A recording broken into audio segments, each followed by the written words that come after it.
Tu es le seul digne d'être élevé, d'être loué, d'être adoré. Tu es le seul digne. À toi l'honneur, la gloire. À toi la louange. À toi l'adoration. Tu as tout fait pour nous, Seigneur. Tu es tellement extraordinaire. Et à toi seul nous donnons gloire. À toi seul nous donnons gloire. Merci, Seigneur. Alléluia. Alléluia. C'est bon d'être ensemble ce soir. Amen. C'est bon d'être là dans la présence de Jésus. Vous savez, on peut aller dans des tas d'endroits dans la vie.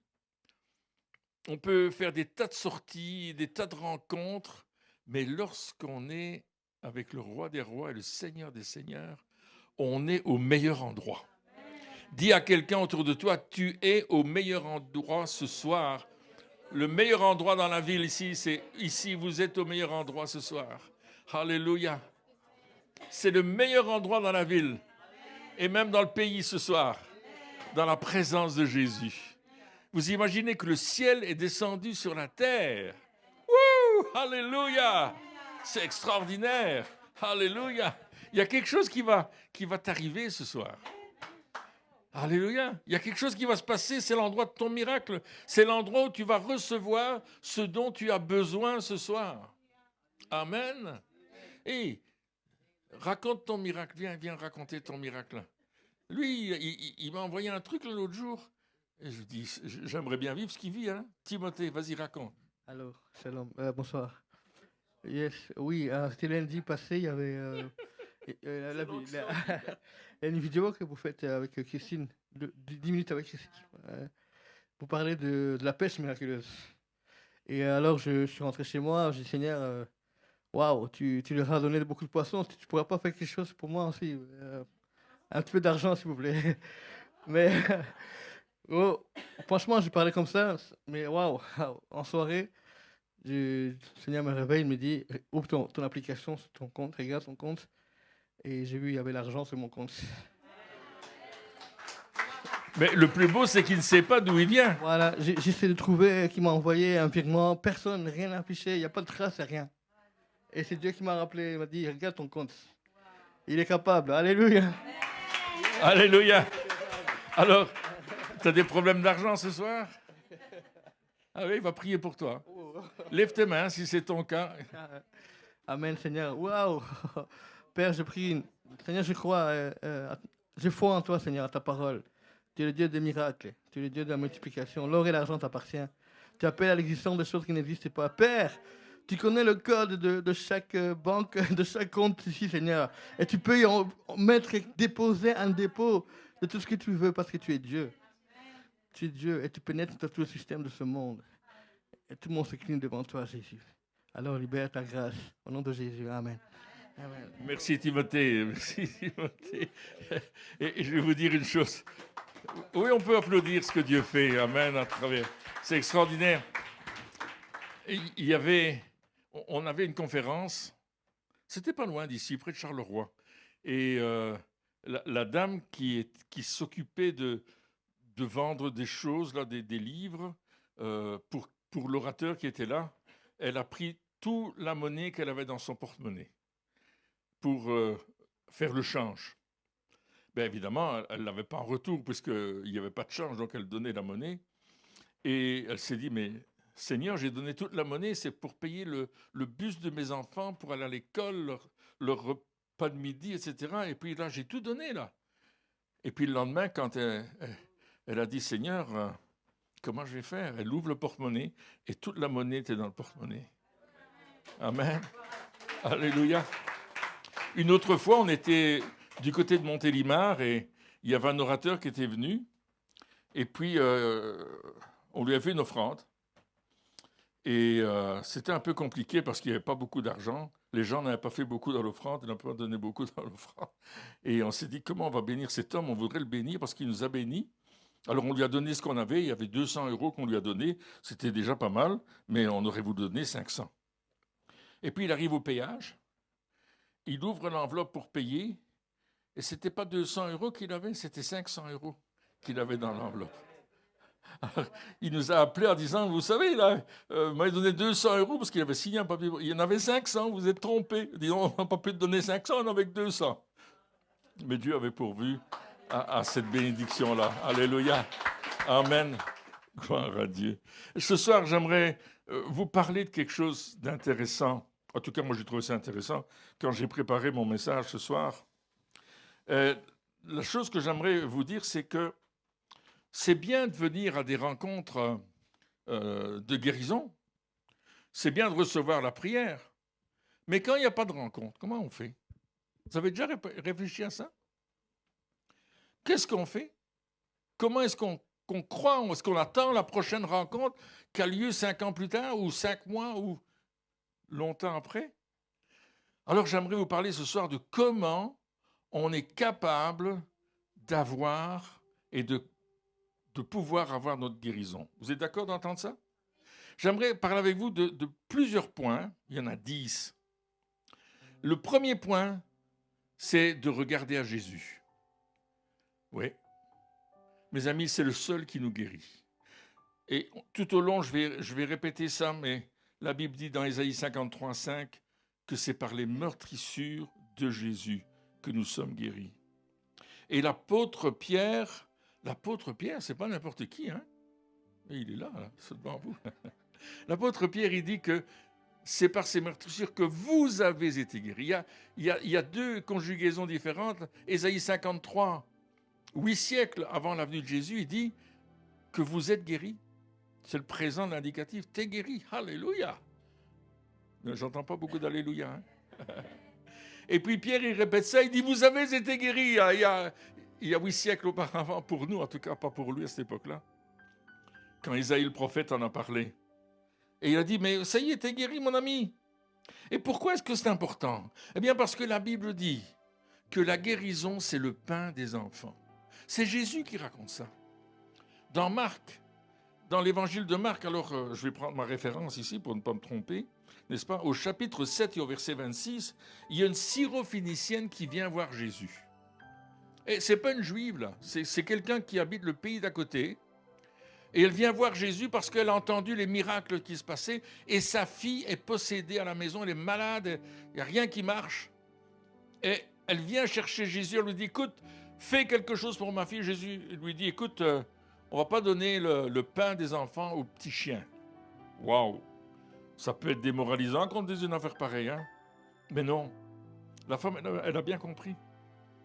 Jésus est en train de tester sa foi. Il est en train de tester si elle est venue vraiment avec une vraie attente ou si simplement, écoute, je vais y voir si ça va marcher. Non, non. Elle dit, écoute, moi je mangerai seulement les petites miettes. J'ai pas besoin du pain, j'ai besoin de la miette qui tombe de la table. Parce que cette miette-là, elle va guérir mon enfant à la maison. Waouh! Qu'est-ce qu'elle a fait, cette femme? Elle a regardé à Jésus et à ce que Jésus pouvait apporter, ce que Jésus pouvait lui donner. Et même une miette de pain, avec ta foi, va faire quelque chose dans ta vie. Le miracle va se déclencher. Waouh! Et cette femme, elle a cru cela. Parce que la guérison, c'est pour nous qui croyons, qui sommes nés de nouveau, qui avons reçu Jésus dans notre vie, qui le suivons, qui avons décidé de tout faire pour lui plaire. C'est ça que Dieu est en train de nous dire. Amen. Alors, vous savez ce que nous, on fait, et on le fait toujours. Hein. Quand tu as un petit bobo, mal de tête, qu'est-ce que tu vas faire? Tu vas dans l'armoire et tu prends un médoc pour dire... il faut que le mal de tête s'en aille. Et on le fait tous. Il y a quelqu'un qui ne le fait pas, qui lève la main, mais je parie que vous avez tous fait ça. Vous ne le faites pas? Non, jamais, pas de médoc. Ouais, mais vous en prenez quand même quand vous avez vraiment mal. Ah ouais, on fait tous ça. Mais on doit croire une chose, c'est que la guérison, c'est quelque chose de surnaturel. Et on doit être guéri, on peut être guéri d'une façon surnaturelle. On va croire que Dieu va faire ce miracle. On dit, mais Pierre, il y a même des gens qui meurent même s'ils croient ça. Oui, c'est vrai. Parce que la mort, elle appartient à Dieu. C'est lui qui nous reprend quand c'est le moment. Donc on ne va pas se plaindre de ça. Mais moi, je vais croire et j'aimerais qu'on croie en regardant Jésus qu'on va être guéri miraculeusement. En tout cas, je vous félicite de ne pas prendre des médicaments tout de suite quand vous avez un petit bobo. C'est très bien. Le message de Jésus, c'était pas de dire aux gens, utilisez telle médecine, faites telle herbe, mettez-la dans l'eau chaude. Ça, c'est les Anglais qui ont trouvé le thé, hein, ils n'ont pas fait exprès. Mais on voit ça dans Astérix et Obélisque, comment ils ont trouvé le thé. Vous comprenez, il n'a pas dit ça, Jésus. Son message, c'était quoi? La repentance. C'était la délivrance, c'était le salut et c'était la guérison. Si vous suivez Jésus dans les évangiles et que vous le suivez correctement, vous allez voir que partout Jésus guérit les malades. Et souvent Christine, elle dit, il n'y a pas un malade qui est venu vers Jésus et qui s'en est retourné malade. Il était guéri. Alors ce soir, attends-toi Jésus. Alléluia. Attends-toi Jésus ce soir. On va apprendre à regarder à Jésus. Au lieu d'appeler le médecin, appelons Jésus. Alléluia. Il y avait une jeune dame, elle était malade. C'était au Canada. Et il fallait aller au service d'urgence. Et là, le service d'urgence, je ne vous dis pas, c'est terrible. Ça peut prendre 8 jours avant qu'on vous reçoive. Vous allez attendre 8 jours dans le service d'urgence. Et le médecin ne vient pas à domicile là-bas. Mais la femme, elle faisait une crise d'appendicite. Et comme nous, on était dans le coin et qu'il savait qu'on priait pour les malades, il nous a appelés et dit « Vous voulez venir prier pour ma fille ?» Et heureusement, on n'était pas loin de chez lui. Donc on est allé avec lui chez sa fille et son beau-fils. Et elle avait une crise d'appendicite aiguë. Ça fait mal, hein? Vous avez déjà eu ça, une crise d'appendicite? Ça fait mal, hein? Oh, aïe, aïe, aïe. On a prié pour la jeune dame. Et à l'instant, le mal a disparu. Et jusqu'à aujourd'hui, elle n'a pas été opérée. Alléluia. Jésus. Jésus.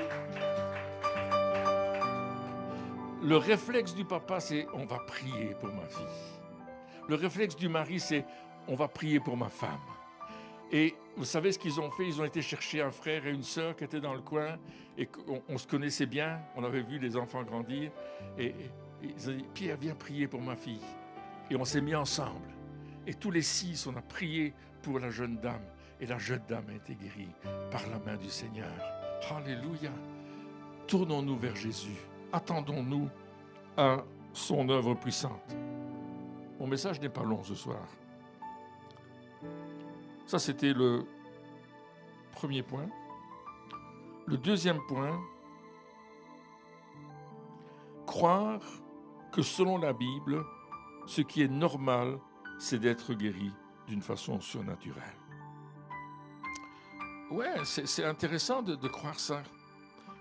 Voyez-vous, Jésus veut qu'on fasse confiance à la personne du Saint-Esprit. Il est là ce soir. Je parlais au Seigneur tout à l'heure et je disais, Seigneur, si ton esprit n'est pas là au milieu de nous, on ne va pas avancer très loin. Mais si ton esprit est là, si ton onction est là ce soir, on va voir des signes, des prodiges, des miracles. On va voir quelque chose qui va se passer. Parce que l'Esprit de Dieu est au milieu de nous. Il est en train de circuler dans ce lieu. Il est en train de passer près de toi. Peut-être tu sens un souffle léger. Peut-être tu sens quelque chose d'un peu plus frais.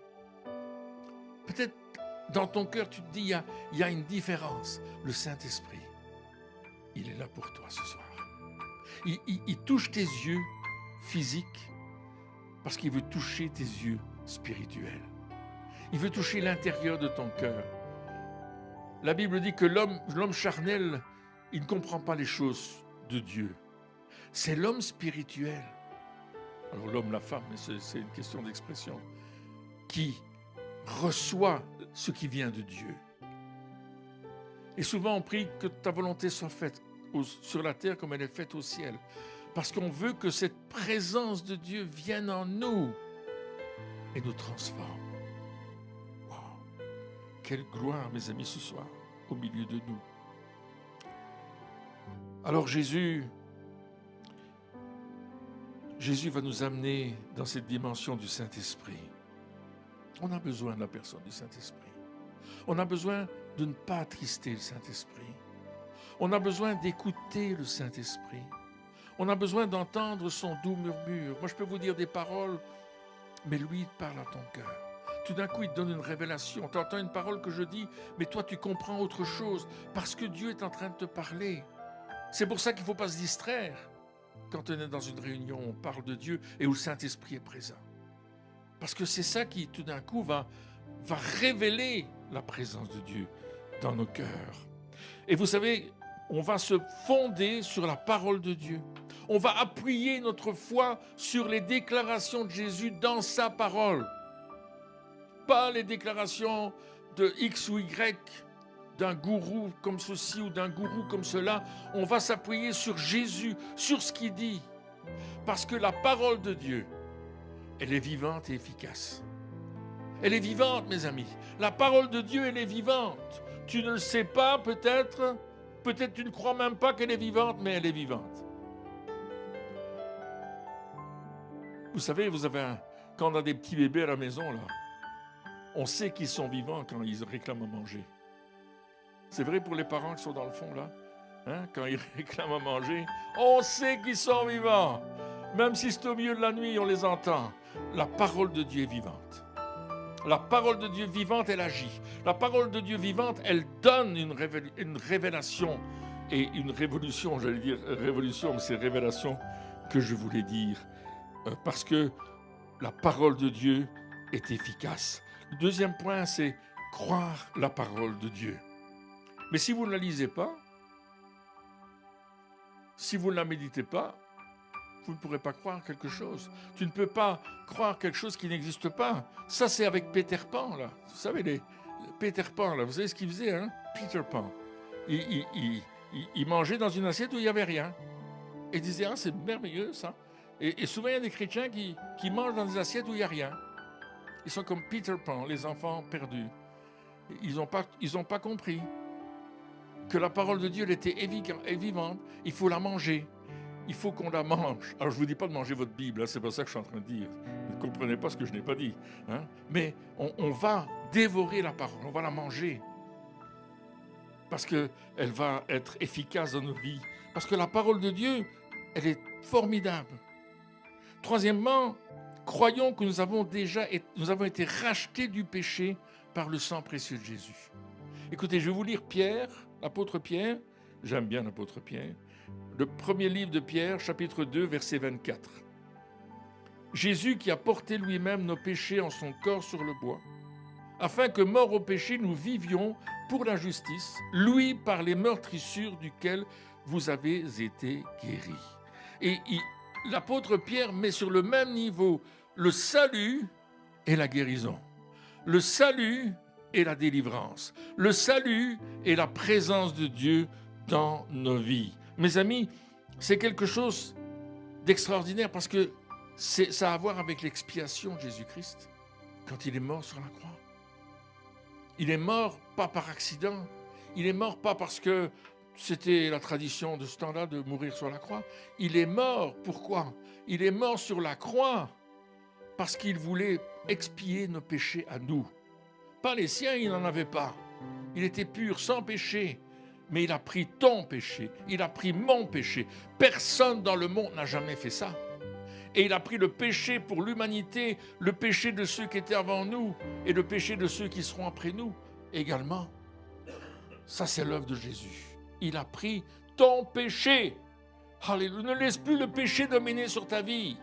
Les mauvaises pensées, les pensées d'adultère, les pensées de fornication, les pensées de vol, de meurtre. Ton péché a été effacé. Alléluia. Et tu peux être libre du péché dans ta vie. Parce que Jésus a payé pour cela. Mais il a payé aussi pour nos maladies et nos infirmités. Et c'est ça, un des sens de l'expiation. Alors on doit débusquer les faux enseignements. Vous avez remarqué que souvent il y a des faux enseignements qui sont des excuses en fait. Des excuses pour ne pas croire. Un faux enseignement. C'est Dieu qui me rend malade. Vous avez déjà entendu ce genre de réflexion? C'est Dieu qui t'a rendu malade pour te parler. C'est Dieu qui te rend malade pour t'enseigner. C'est Dieu qui te rend malade parce que ceci ou cela. C'est Dieu qui a repris ton épouse parce que. C'est Dieu qui a repris tes enfants parce que. Ce sont des faux enseignements. Est-ce que toi, tu mettrais tes enfants en prison et tu leur ferais mal, tu les rendrais malades pour qu'ils apprennent des leçons? Hello? Est-ce qu'il y a quelqu'un qui ferait ça ici? Si tu le fais, viens me trouver, je vais te montrer moi ce que je fais. C'est pas ça qu'on fait, n'est-ce pas? Dieu ne veut pas qu'on vive ces choses-là. Et Dieu ne nous rend pas malades pour nous parler. J'ai entendu ces expressions. Ce sont des faux enseignements, n'est-ce pas? Ce sont des choses qui sont fausses. Dieu guérit encore aujourd'hui. Dieu guérit encore aujourd'hui. Quand on se prépare pour recevoir la guérison, 1, on se tourne vers Jésus. 2, on dépend du Saint-Esprit. On croit la parole de Dieu. On croit que Jésus a pris nos péchés et nos maladies en son corps sur le bois. Et on réfute les faux enseignements qu'on vient nous dire. Ah, mais Dieu te rend malade pour te parler. La volonté de Dieu, et tu dois en être convaincu, c'est que nous soyons en bonne santé. Alléluia. Moi, je vais mourir en bonne santé. Bah oui, ça vous étonne? Moi, ça ne m'étonne pas. Parce que le but de Dieu, c'est que nous vivions en bonne santé. Et ça, c'est ce qu'il fait. Et c'est ce qu'il veut faire pour nous. La réalité de la volonté de Dieu. Alors Dieu ne nous rend pas malades par plaisir de nous rendre malades. Il ne fait pas ça. Il nous aime. Amen. Alors on va prendre un texte dans Matthieu chapitre 8 et au verset 16 et 17. N'est-ce pas? On doit être totalement convaincu que Dieu nous a déjà guéris et veut nous guérir. Il l'a fait à la croix, il y a plus de 2000 ans passés. Il est mort, mais le 3e jour, il est ressuscité. Et aujourd'hui, il est assis à la droite du Père. Amen. Et il dit ceci, ce texte. Le soir, on amena auprès de Jésus plusieurs démoniaques. Le contexte, je vais raconter le contexte. Jésus a prêché dans la synagogue, et puis il est allé chez Pierre pour prendre le repas. Toujours Pierre. Et il est allé là, et on lui a dit, écoute, il y a un problème aujourd'hui, tu n'auras pas trop à manger parce que la belle-mère de Pierre, elle est malade. Elle a la fièvre, elle est au lit, elle ne sait rien faire du tout. Et Jésus va rentrer, et il va aller voir la belle-mère. Alors, si vous êtes une belle-mère, vous êtes bénie parce que Jésus va venir vous voir. Et puis, il regarde la belle-mère et elle est pleine de fièvre. Et il chasse la fièvre au nom de Jésus. En son nom, à lui, c'est lui. Fièvre, tu quittes. Il la menace, mes amis. Il l'a menacée. Et vous savez ce qu'elle a fait, la fièvre? Elle est partie. Instantanément guérie. Elle s'est mise debout et elle a fait la popote. Jésus a eu son repas. Amen. Mais il n'a pas guéri la belle-mère pour le repas. Ne veut pas dire ce que je n'ai pas dit. Mais directement, elle les a servis. Directement, elle les a servis. Parce que quand Dieu te guérit, il te guérit. Il te guérit vraiment. Et là, je vais continuer mon message pour vous montrer qu'il y a quelque chose qui va se passer et qu'on a besoin d'avoir. C'est la volonté de Dieu de nous guérir, car Jésus faisait toujours ce qu'il voyait faire au Père.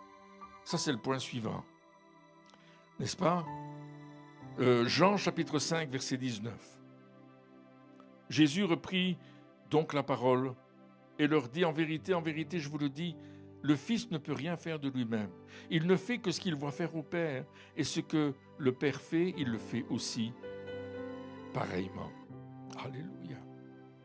Jésus fait seulement ce qu'il voit faire au Père. Et qu'est-ce qu'il voit faire au Père? Des guérisons, des délivrances, des saluts, des transformations. Jésus voit dans les lieux célestes et ce que le Père fait, il le fait sur la terre. Hello, c'est ça que tu nous appelles à devenir et à faire. Allez voir dans les lieux célestes. Jésus ne fait rien d'autre que ce que le Père est en train de faire. On doit le croire. Et ce soir, Jésus veut faire quelque chose dans ta vie, dans la vie de ton couple, dans la vie de ta famille, dans la vie de tes finances. La guérison, elle est totale, elle est partout. Ce n'est pas seulement une guérison physique. Ici, on parle de guérison physique, mais on doit croire que Dieu veut guérir ce qui est autour de nous. Et parfois, on fait des mauvais choix. Vous avez remarqué ça? Mais pas vous, hein? Mais moi, j'en ai fait beaucoup. Et après, on paye les conséquences de ces mauvais choix. Mais Jésus n'a jamais rien fait qu'il ne voyait faire au Père. Et il n'a jamais dit à quelqu'un, je ne te guéris pas parce que tu ne le mérites pas. Jésus n'a jamais dit ça. Regardez les évangiles. Jésus n'a jamais dit à quelqu'un, retourne chez toi aujourd'hui, tu n'es pas prêt pour être guéri. Jamais il a dit ça. Si vous trouvez un seul passage dans les évangiles où Jésus dit ça, mes amis, j'arrête de prêcher la guérison. Mais nulle part il dira ça. Il veut guérir tous ceux qui ont besoin d'être guéris. Que ce soit la dépression nerveuse, que ce soit des douleurs dans la tête, dans les jambes, dans les pieds, dans les mains. Il veut vous guérir. Voilà. C'est ce qu'il veut faire. Et il veut le faire avec toi, ce soir. Alléluia. Jésus ne faisait que ce qu'il voit faire au Père. Et j'ai souvent parlé de mon ami Hugo. Je vous en ai parlé, n'est-ce pas? 5 cancers, phase terminale. Le médecin dit encore 1 mois, 2 mois maximum. Et Hugo, il m'a appelé cette semaine. Je ne l'ai pas rappelé, malheureusement, je n'ai pas eu le temps. Mais il habite dans les Flandres. Et j'aurais voulu qu'il vienne témoigner de ce qu'il a vécu. Je t'aurais fait traduire, Marcel. Parce que lui, il ne parle que néerlandais et un tout petit peu d'anglais. Et donc, le médecin dit, mon ami, tu vas mourir dans 2 mois maximum. Son église priait pour lui. L'église du pasteur John, dans la région des Flandres. Et moi, je connaissais bien John, c'est une église baptiste, il priait pour lui. Et on attendait qu'il meure. Ben oui, le médecin avait dit 2. Je vous dirai pourquoi je dis ça tout à l'heure. On attendait 2 mois. Et puis lui, il entend qu'il y a une dame en Hollande qui a été guérie de 5 cancers et qui prie maintenant pour les malades. Alors il dit, qu'est-ce que j'ai à perdre? Je m'en vais aller chercher la prière. Parfois, on a des traditions qui nous empêchent de croire ce que Dieu veut faire. On a tradition, et nos traditions, c'est des faux enseignements. Oui, mais Pierre, j'ai vu un tel, on a prié pour lui, il est mort. Oui, moi, la première personne pour qui j'ai prié est morte.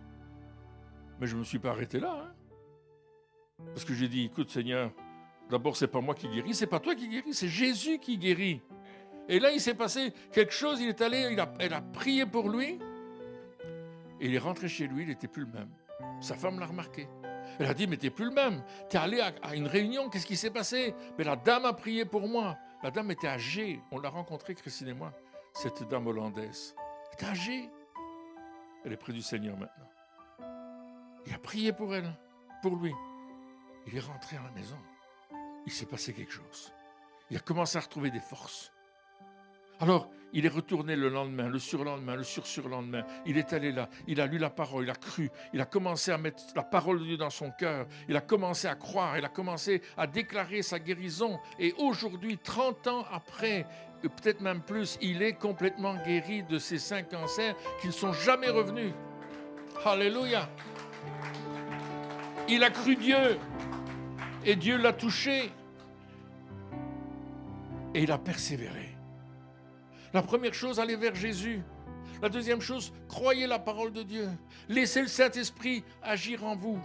Lisez cette parole et mettez-la dans votre cœur le plus possible. Commencez à abattre les faux enseignements qui vous disent que Dieu, c'est lui qui t'a rendu malade, c'est lui qui veut te faire du mal. et qui te font croire le contraire de ce qui est dans la parole de Dieu. Crois la parole. Mets ta foi dans la parole de Dieu. Alléluia.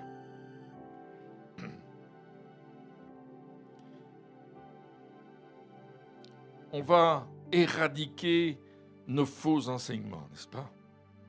On va les abattre. Et ne laissez pas la tradition venir dans votre vie. Et on a toujours dit comme ça, on a toujours fait comme ça. On est toujours allé prier devant cette statue là-bas où j'ai été voir un tel monsieur qui faisait des incantations. Mes amis, arrêtez. C'est pas ça que la Bible dit de faire. Dieu vous dit de croire en lui. Alléluia.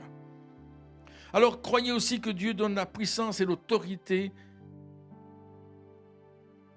et que la parole de Dieu a plus de puissance et d'autorité que la maladie.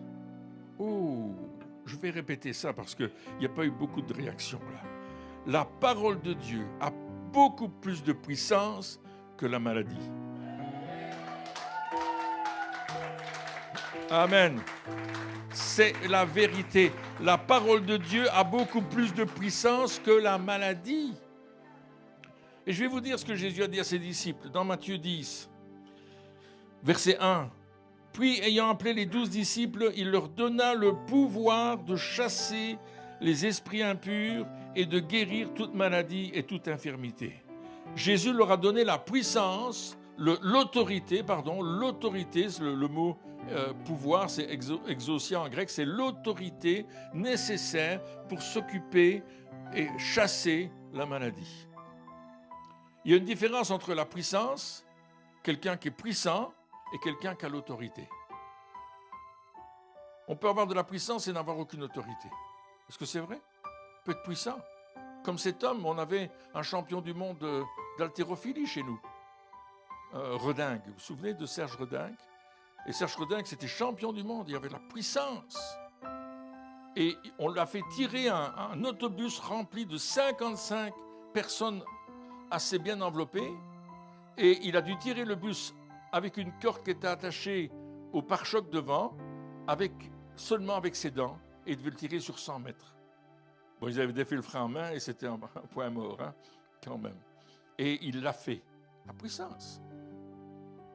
Pour commencer, tout le monde l'a encouragé, vas-y Serge, vas-y. Et il a commencé, et ça a commencé à bouger. Et tout le monde a applaudi.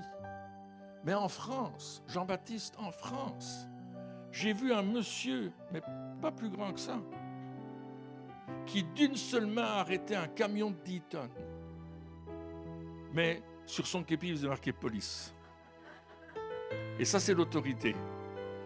La parole de Dieu a plus d'autorité que la maladie elle-même.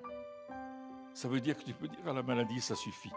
Ça ne veut pas dire qu'il voudra s'arrêter. Je ne sais pas si le camion, il voulait s'arrêter. Mais il était obligé de s'arrêter. Parce que l'autorité était entre les mains de cet homme. Si Serge Redingue avait voulu l'arrêter avec ses forces, il se serait fait écraser. Malgré qu'il était puissant. Jésus a donné l'autorité à ses disciples. Et puis il continue dans Matthieu 10, toujours, versets 7 et 8. Il leur dit, il donne l'autorité, après il donne l'action. Allez, prêchez et dites, le royaume des cieux est proche. Guérissez les malades, ressuscitez les morts, purifiez les lépreux, chassez les démons. Vous avez reçu gratuitement, donnez gratuitement. Extraordinaire. Alors on dit, ouais, guérir les malades, ça je veux bien, Pierre, mais ressusciter les morts. Non, c'est pas donné à tout le monde. Mais c'est pas vrai. Il y avait cet homme au Guatemala, dans la ville d'Almolonga. Et puis, cet homme, c'était un alcoolique qui a rencontré le Seigneur, délivré de son alcoolisme. Il était tout le temps en prison. Il y avait 4 prisons dans la ville. Il a fait les 4 prisons, il les connaissait. Et puis, il ne voulait plus retourner dans les bars, il ne voulait plus retourner dans les prisons. Alors, il a commencé à aller imposer les mains aux prisons. Il est allé imposer les mains aux bars, et les gens disaient ça, il retourne au bar, mais il ne retournait pas au bar. Il allait prier dans le nom de Jésus que ces bars ferment, que les prisons ferment. Et il a eu un miracle, il y a eu un réveil à Almolonga, et quelque chose d'extraordinaire s'est passé. J'ai rencontré cet homme, j'ai prêché avec lui. Et c'est extraordinaire. Mais un jour, on l'appelle, et il n'était pas là, c'est sa femme qui est allée. Il y avait une dame dont le bébé venait de mourir. Et elle est allée pour consoler la dame. Et la dame lui a donné le bébé. Elle a pris le bébé dans ses bras. Il était mort depuis plusieurs heures. Et il est revenu à la vie. C'était la première résurrection.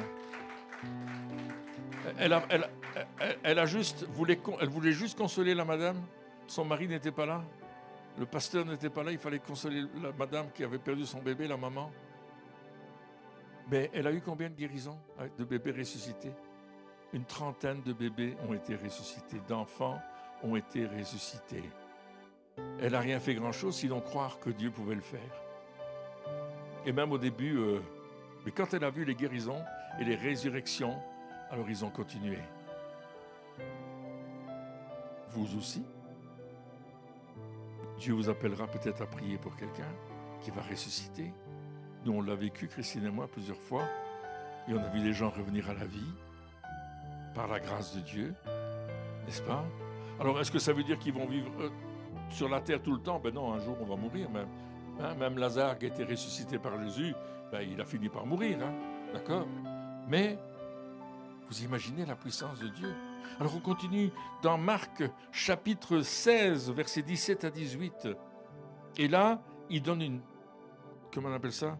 Une promesse, des promesses. Voici les miracles qui accompagneront promesses. Voici les miracles qui accompagneront promesses. Ceux qui auront cru. Est-ce qu'il y a des gens qui croient ici? Il y a des gens qui ne lèvent pas la main. Vous ne croyez pas? Tout à l'heure, il faut savoir, c'est un jeune homme là? Non, vous croyez, hein, je sais. Voici les miracles qui accompagneront ceux qui auront cru. Qui auront cru quoi? À Jésus comme Sauveur et Seigneur, comme le seul. En mon nom, dit Jésus, ils chasseront les démons. Waouh! Mais moi j'ai peur des démons. Ah! Non, non, tu les chasses dans le nom de Jésus. C'est simple, c'est promis, c'est une promesse. En mon nom, ils chasseront les démons. Ils parleront de nouvelles langues. Alors les langues des anges et les langues des hommes. Ils saisiront des serpents. Et s'ils boivent quelques breuvages mortels, il ne leur fera point de mal. Ils imposeront les mains aux malades. Et les malades seront toujours malades. Ah non, non, ils seront guéris. Amen. Waouh! Ils imposeront les mains aux malades. J'ai fait un exercice il n'y a pas longtemps. J'étais dans un groupe de maison, il y avait une trentaine de personnes. Et j'ai dit, maintenant vous allez prier deux par deux. Vous allez vous imposer les mains. Les gens disent, c'est pas le pasteur qui doit le faire. Je dis, mais non, c'est pas ce que Jésus dit. Ils imposeront les mains aux malades et les malades seront guéris. Oh, c'est possible ça? Mais oui, c'est possible. Impose tes mains. Oui, mais si la personne n'est pas guérie. Alors moi j'avais la question d'un jeune pasteur qui me disait, mais je prie pour quelqu'un, il n'est pas guéri. Je dis, c'est pas ton problème, c'est pas toi qui guéris. Mais tu vas aimer la personne et tu vas persévérer jusqu'au moment où il y aura une guérison. Oui, mais si la personne est découragée, bien tu vas l'encourager avec la parole de Dieu. Mes amis, tu n'as pas besoin d'attendre la réunion prochaine pour la guérison. Tu peux la prendre chez toi. Tu peux commencer la guérison. Alors c'est bien des guérisons d'onction comme ce soir, parce qu'il y a de l'onction ce soir ici. Moi, je peux vous dire qu'il y a quelque chose qui est là. Mais aussi tu peux prendre position. C'est ça que je veux t'apprendre. À prendre position dans la parole de Dieu, n'est-ce pas?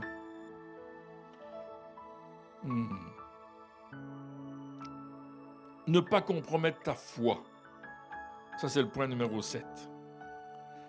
Ne pas compromettre ta foi. Vous savez, il y a des gens qui viennent vous dire, il n'y a plus d'espoir. C'est une maladie incurable. Il n'y a pas de médicaments pour te soigner. Jamais personne n'a vécu plus de 1 an. Et puis on vient te dire ça, et toi tu commences à paniquer. Tu as des angoisses, des sueurs froides. On te dit tu as un cancer. Et quand tu rentres chez toi, oh, quelle horreur! Et toute la nuit, tu dis mais je vais mourir. Parce que c'est ce que ça nous fait penser, n'est-ce pas? Moi je connais des gens qui se tâtent tout le temps pour voir s'ils n'ont pas un cancer, une tumeur, un bouton, machin, truc. Ok, tu peux le faire, il faut te soigner. Je ne dis pas qu'il ne faut pas se soigner, comprenez-moi. Mais à un certain moment, il faut croire Dieu, n'est-ce pas? Et ne pas compromettre notre foi. Quand Christine a été guérie de son hépatite virale, je suis allé chez le médecin pour un vaccin, parce qu'on fait des vaccins. On n'est pas anti-vaccin. Et c'était Mélodie qui faisait des vaccins. D'ailleurs, quand je vais en Afrique, je fais la fièvre jaune. Hein, on fait ces vaccins-là qui sont nécessaires. Sinon, tu ne rentres pas dans certains pays. Hein. Et je préfère la faire ici que la faire là-bas. Donc, je vais chez le médecin, j'ai Christine est guérie. Et mon brave médecin, c'était une dame très gentille avec qui on avait une bonne relation parce qu'on habitait ce quartier-là à l'époque. Elle dit Pierre, ça va revenir tous les ans. Elle me dit ça. Et je lui dis, écoute bien, dans le nom de Jésus, ça ne reviendra jamais. J'annule ta parole. Je lui ai dit. Je ne me suis pas gêné. Et c'était gratuit. Et un jour, elle n'allait pas bien. Quelqu'un avait fracturé la fenêtre de sa voiture, volé son sac et l'a menacé de la tuer. Et depuis, elle faisait des cauchemars. Elle ne dormait pas la nuit. Elle avait peur, des frayeurs. Elle me raconte ça. C'est elle qui me raconte. Et je lui dis, écoute, on va prier pour toi. Elle me dit, oui, je sais que Christine et toi, vous allez prier pour moi. Je le sais. Je sais que vous faites ça. Je dis, non, maintenant. Maintenant? Elle dit, oui, il n'y a pas de consultation, c'est gratuit. Je lui ai imposé les mains au nom de Jésus. J'ai chassé cet esprit de peur. Et dans les jours qui ont suivi, il nous a fait dire, je dors comme un bébé, la crainte a quitté ma vie. Jésus l'avait fait. Vous imposerez les mains aux malades et les malades seront guéris. Alléluia. C'est ça qu'on doit croire. Le plan du diable, c'est de nous faire peur, mes amis. Vous avez remarqué ça? Il te fait peur. Tu vas rater, tu vas pas avoir de solution, ça va être foutu pour toi. Ah. Alors, je veux dire une chose. Quand Jésus est mort sur la croix, il l'a fait pour toi. Vous êtes d'accord? Il l'a fait pour vous, vous êtes d'accord? Oui. Il a fait sa part. Maintenant, c'est à toi de faire la tienne. Ça, c'est le point suivant. Fais ta part. Jésus a payé le prix pour toi. Toi, fais le pas de croire dans ce qu'il a fait. Et de croire que ce qu'il a fait est extraordinaire. C'est fort. Vous savez, Jésus, il était sur la croix dans Jean chapitre 19, verset 30. Il arrive là, c'est la fin des fins où Jésus va mourir. Mais il a dit ceci, tout est accompli. En fait, c'est pas simplement, ça y est, c'est fini, je vais mourir. C'est pas ça que ça veut dire. Ça veut dire, j'ai tout accompli ce que le Père m'a demandé de faire. Il le dira dans un autre texte de l'évangile de Jean. J'ai fait ce que tu m'as demandé de faire. Je l'ai accompli. Mes amis, il a payé le prix pour nos péchés. Il a payé le prix pour notre libération des œuvres du diable. Il a payé le prix pour notre guérison. Alléluia! Il a payé le prix. Tout est accompli. Alléluia! Wow! Mais le diable essaie de nous faire peur. Et à nous de faire notre part, à nous de croire que Jésus a tout accompli. Jacques chapitre 1, versets 5 à 8, nous parle du doute.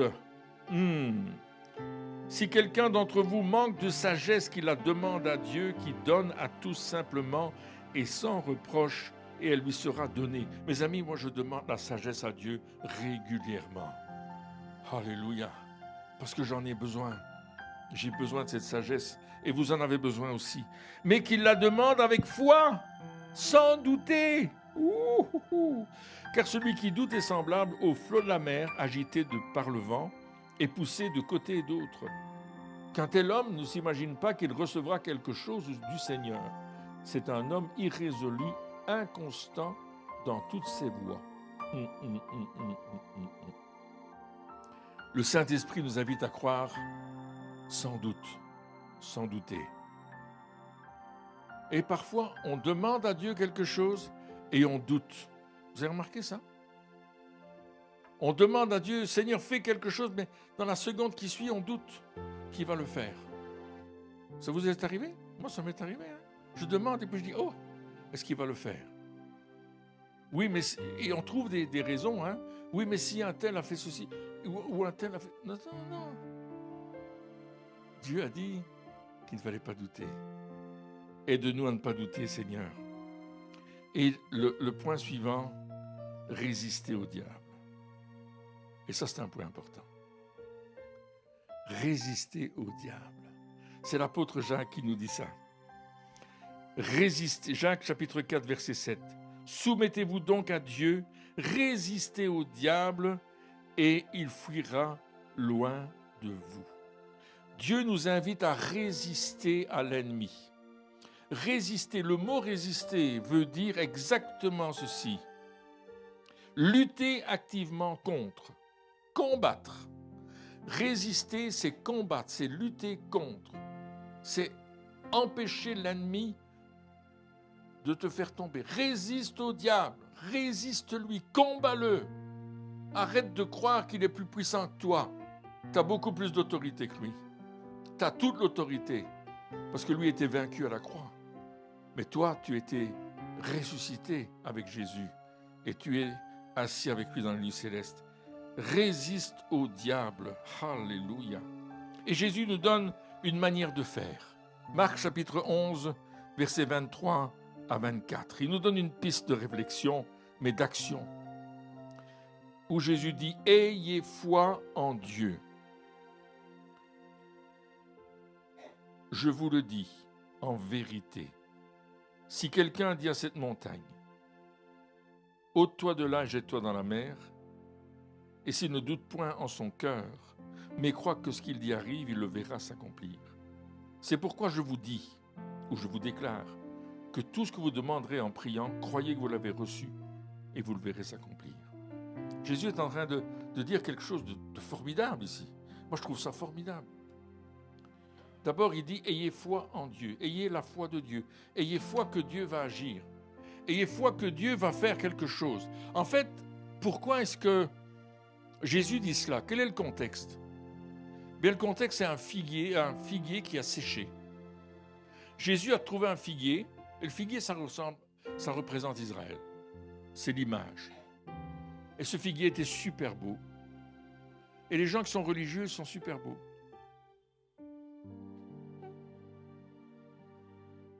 Mais ils ne portent pas de fruits, parce qu'ils sont religieux. C'est juste de la religion. Et on fait des rites, et on fait des trucs, et il faut faire comme ceci, il faut faire comme cela. Et moi, avant de me convertir, j'étais dans la religion. Je savais quand il fallait se lever. Chez nous, à l'église réformée, on affichait des cantiques. Et on affichait même des cantiques spontanés. Et je les connaissais tous par cœur. Mais ils étaient spontanés. Ils n'étaient pas très spontanés puisqu'on les indiquait. Mais on les indiquait, les cantiques spontanés. Et je me disais toujours, mais pourquoi est-ce qu'ils mettent des cantiques spontanés? Parce qu'ils ne sont pas spontanés. Mais on les appelait spontanés. Il fallait se lever à un certain moment, s'asseoir, faire ceci, faire cela. Peut-être dans votre religion avant, c'était comme ça. Il y a des gens qui faisaient les choses comme il faut. Hein? Et moi, je devais mettre mon costume, ma cravate tous les dimanches. Si je ne la mettais pas, mon père... Mais j'aimais mieux jouer au football. Ça, c'était une autre histoire. Et donc, on faisait ça. Donc, le figuier, c'est ce bel arbre qui représente la religion, mais qui est une religion sans cœur, sans qu'il y ait au cœur de cette religion Jésus comme le vrai Seigneur et le vrai Sauveur. Il est là, on en parle, etc. Mais peut-être pas Israël à cette époque-là n'en parlait pas, bien sûr, puisqu'il n'avait pas reconnu le Messie. Et Jésus arrive là, il voit cet arbre, il n'y a pas de fruit, et il dit que plus jamais personne ne mange de ton fruit. Et les disciples entendent ça. Et c'est comme si Jésus maudissait cet arbre. Et puis il rentre à Jérusalem, il se passe ce qui se passe à Jérusalem, on va zapper l'épisode. Et le lendemain, quand ils reviennent, 24 heures après, ils reviennent, et le figuier est séché jusqu'aux racines. Et Pierre dit à Jésus, mais regarde, le figuier que tu as maudit hier, il est sec jusqu'aux racines. Ça, c'est dans l'évangile de Marc, mais dans l'évangile de Matthieu, il dit qu'il il sécha tout de suite. Ça, c'est intéressant par rapport à la maladie. Ça a d'autres messages, mais c'est intéressant. Permettez que je vous en parle un petit peu. C'est que quand tu pries pour la guérison, les racines de la maladie sont déjà atteintes par le sang de Jésus. Alléluia. Et elle commence à moisir, à mourir. Mais la maladie, ça prend un certain temps pour qu'elle soit complètement partie. Alléluia. Mais c'est déjà fait. Amen. Et c'est ça que Jésus dit. Ayez foi en Dieu. Croyez comme Dieu croit. Alors qu'est-ce que Jésus dit? Mais j'ai dit au figuier, ça suffit. Le figuier, capote. On n'en parle plus. Plus de figuier. Terminez le figuier. Bye bye. The fig tree is out. Mais c'est ce que Jésus nous dit. Crois comme Dieu croit. Oh Pierre, là t'exagères. Là. Nous, on n'est pas à ce niveau-là. Ben écoutez, si Dieu est en toi, tu es à ce niveau-là. Et dit maintenant, je vous le dis en vérité. Quand Jésus dit en vérité, ça veut dire que c'est très important. En vérité, je vous le dis. Il dit ici, je vous le dis en vérité. Ça veut dire, c'est une vérité. On aime les vérités, n'est-ce pas? Si tu dis à cette montagne, c'est peut-être ta maladie, la montagne. C'est peut-être ta situation. Tu dis à cette montagne, ôte-toi de là et jette-toi dans la mer. Et si tu crois dans ton cœur, tu vas le voir s'accomplir. Si tu ne doutes pas, tu vas le voir s'accomplir. Mais Pierre, je peux déplacer une montagne. Et Jésus fait ça. Il y avait ces missionnaires qui étaient histoire authentique. Je vous ai raconté d'eux. Ils étaient partis pour aller secourir un village. Il y avait des inondations et la rivière avait enlevé le pont. Ils arrivent là, ils veulent traverser, il n'y a plus de pont. Et c'est une équipe médicale de missionnaires. Ils veulent traverser, ils veulent aller au village parce qu'il y a vraiment besoin d'aide. Et ils prient ensemble. Et ils sont dans leur jeep et ils sont en train de prier, Seigneur, montre-nous où aller. Et ils savent que 200 km plus bas, il y a un pont. Mais 200 km dans la brousse, pour ceux qui sont là en Afrique, ça ne se fait pas en une demi-heure. Hein. On n'est pas sur des autoroutes, là. Et il prie. Et à un certain moment, il dit, écoute, on a assez prié, il faut qu'on prenne une décision. Et il sort de la jeep. Et la jeep est de l'autre côté du rivage. Dieu a traversé la jeep, il l'a mis là. Il l'a fait. On a un Dieu de miracle. J'ai un ami qui est tombé en panne. Il était en Afrique du Sud. Il était dans la brousse. Il est tombé en panne d'essence. Et il dit, qu'est-ce qu'on va faire? Pas d'essence. Et je peux vous dire qu'en Afrique, même parfois, là où tu es, au milieu de nulle part, il y a quelqu'un qui s'amène avec une jerrycan d'essence, des bouteilles d'essence. Ça arrive. Moi, je l'ai vu de mes yeux vus. Au Cameroun, j'ai vu ça. C'était rigolo. Mais voilà, ils sont là, ils sont en panne. Et sa petite fille lui dit, mais papa, il y a un missionnaire qui nous a raconté qu'il avait mis de l'eau dans son réservoir et que le moteur avait tourné. Et cet homme dont je vous parle, il vit en Belgique maintenant, c'était un Belge qui était parti travailler là-bas. Il a travaillé comme chef de mécanique pour les avions de chasse. Pas n'importe qui. Moi, je l'ai vu réparer un hélicoptère qui était tombé en panne en Suisse. Il a réparé un hélicoptère qui était tombé en panne. C'est pas n'importe qui. Et il a dit à sa fille, on va mettre de l'eau dans le réservoir. Quand tu es ingénieur et que tu mets de l'eau dans le réservoir, ça n'a vraiment pas de sens. Il faut que tu aies la foi. Il a mis le contact, la voiture a démarré et ils ont fait tous les kilomètres pour rentrer à la maison.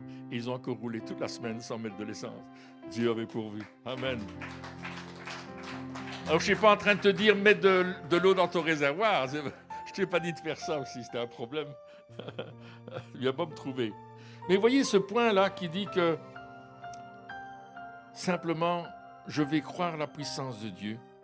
Parce que dans nos cœurs, on a reçu la pensée de Christ. La Bible dit que nous avons la pensée de Jésus en nous. Il est temps qu'on se déplace de notre monde naturel en rentrant dans le monde de Jésus en disant « mais j'ai la pensée de Jésus ». Et la pensée de Jésus, c'est une pensée d'amour, c'est une pensée de bénédiction, c'est une pensée radical de croire le Père et de ne pas douter. Nous avons la pensée de Christ dans nos vies. Alléluia. Et nous allons croire que cette pensée va agir dans notre vie. Alléluia. Alors on va déclarer, j'ai la puissance de Christ en moi. J'ai la puissance de Dieu en moi. Et ce soir, je vais recevoir ma guérison. Je vais recevoir la solution à mon problème. Parce qu'il n'y a pas que des problèmes de guérison.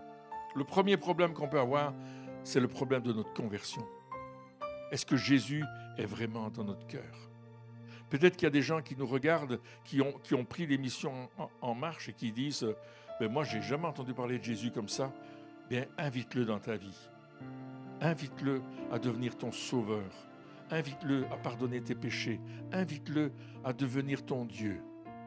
Mes amis, moi, j'ai demandé au Seigneur cela un jour dans ma vie. Je croyais que j'étais chrétien. Je croyais que je connaissais tout. Je croyais que je n'avais pas besoin de quoi que ce soit. J'étais un bon chrétien. Et en fait, je ne connaissais pas Jésus. Mais le jour où Jésus est venu dans ma vie, waouh, ma vie a été transformée. Complètement transformée. Complètement changée. Il m'a fallu du temps avant de comprendre qu'il y avait une vie dans l'esprit. Une vie surnaturelle. Mais je l'ai découvert en lisant la Bible. J'ai découvert des trésors inestimables. Et parfois les gens me disent, mais comment tu connais la Bible comme ça? Parce que je l'ai lu, relu, re-relu, et je suis encore en train de la lire maintenant. Et toi aussi tu vas le faire. Mais quel que soit ton problème ce soir, quelle que soit la situation dans laquelle tu es, et peut-être demain tu n'auras pas l'occasion de venir à la réunion de guérison la semaine prochaine ou le mois prochain pour différentes raisons. Ta voiture sera en panne, il y aura quelque chose qui ne fonctionnera pas. Mais mets ta foi en Jésus. Regarde à Jésus. Fortifie ta foi à travers la parole de Dieu. Invite le Saint-Esprit à venir te conduire. Commence à douter de tes doutes. Abat les faux raisonnements que tu as dans ta vie. Commence à résister au diable. Résiste-lui avec une foi ferme et il va fuir loin de toi. Soumets-toi à Dieu. Pas difficile de dire, Seigneur, je me soumets à toi et je vais me battre contre l'ennemi. Et puis commence à proclamer que tu as reçu le pouvoir, l'autorité pour faire reculer les puissances des ténèbres. Tu as reçu l'autorité pour faire reculer le diable.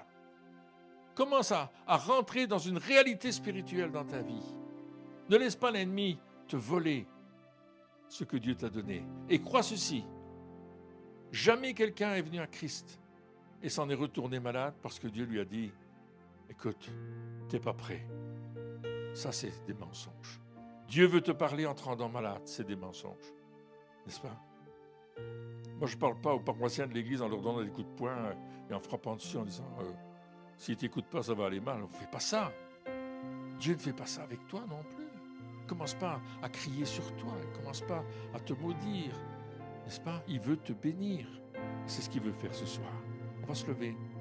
Peut-être tu as besoin de la prière ce soir, mais peut-être tu as besoin de dire, moi je veux recevoir Jésus dans ma vie. S'il y a une seule personne ce soir qui dit, Seigneur, c'est toi que je veux dans ma vie. C'est toi dont j'ai besoin. Invite-le. Dis, Seigneur Jésus, dis-lui, parle-lui, il est là. Il est près de toi. Le Saint-Esprit te touche. Dis-lui, Seigneur Jésus, j'ai besoin de toi. J'ai besoin que tu viennes prendre toute la place. Je veux me soumettre à Jésus. Seigneur, viens dans ma vie. Et alors que tu fais cette prière, Jésus vient dans ta vie. Il prend sa place dans ton cœur. Si tu souffres dans ton corps, quel que soit l'endroit, mets ta main là où tu souffres. Ça peut être un genou, ça peut être un dos, ça peut être les oreilles, les yeux, peu importe, l'estomac, peu importe. Simplement, dis, j'ai la pensée de Christ. Dis-le à haute voix, j'ai la pensée de Christ en moi. Je lutte maintenant contre le diable qui essaye de me faire douter de ma guérison. Je lui résiste dans le nom de Jésus. Et je prends autorité sur la maladie avec la parole de Dieu qui déclare que par les meurtrissures de Jésus, je suis guéri. Je suis guéri dans le nom de Jésus. Je reçois ma guérison maintenant. La parole de Dieu est plus puissante que la maladie parce qu'elle est vivante et efficace comme une épée à deux tranchants. Et cette maladie, cette insécurité, ce problème mental de dépression ou tout autre, quitte ma vie maintenant dans le nom de Jésus. Amen. Amen. Et quand tu as fait cette prière, tu fais quelque chose que tu ne savais pas faire. Si c'était te courber, tu te courbes. Si c'était lever tes genoux, tu lèves tes genoux. Si c'était danser, tu danses. Alléluia. Si c'était de l'argent qui te manquait, tu regardes dans ton porte-monnaie ou dans ton compte en banque. Dieu fait le miracle. Dieu guérit. Dieu délivre. Dieu transforme. Dieu fait quelque chose de bien. La gloire de Dieu est en train de venir maintenant. La gloire de Dieu est là. Bonjour et bienvenue à cette annonce de Pierre et Christine. Alors cette annonce est destinée particulièrement aux habitants du Québec. En effet, Dieu nous a mis à cœur de visiter à nouveau le Québec pour des réunions de gloire à partir de fin juin jusqu'au début juillet. Et oui, nous serons donc présents dans différents endroits à partir du 21 juin. Retenez cette date. Oui, et nous allons aller dans différentes villes comme on sera à Saint-Jérôme, à Montréal, plusieurs fois à Montréal. Nous serons aussi à Sherbrooke, à Trois-Rivières, à Granby, à Sainte-Cécile de Milton et peut-être d'autres endroits, mais on vous laisse la surprise. Ah, nous participons aussi à la conférence de célébration qui aura lieu du samedi 29 juin au lundi 1er juillet. Alors c'est une conférence extraordinaire où il y aura plusieurs orateurs, notamment ce prédicateur qui vient de l'île de Trinidad et qui s'appelle Bishop Yankee Raghunanam, qui est un homme vraiment de Dieu, qui est responsable de toutes les îles autour de Trinidad pour annoncer l'Évangile.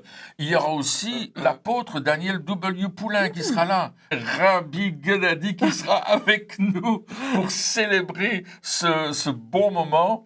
Et puis, il y aura aussi la prophétesse Casey et le pasteur Gilles Comtois qui nous reçoivent d'ailleurs dans leur belle église de Saint-Hubert. De Saint-Hubert. Et la particularité, cette conférence sera bilingue, bien sûr, en français, anglais. Donc vous êtes vraiment tous et toutes les bienvenus pour ce week-end extraordinaire du 29 juin au 1er juillet.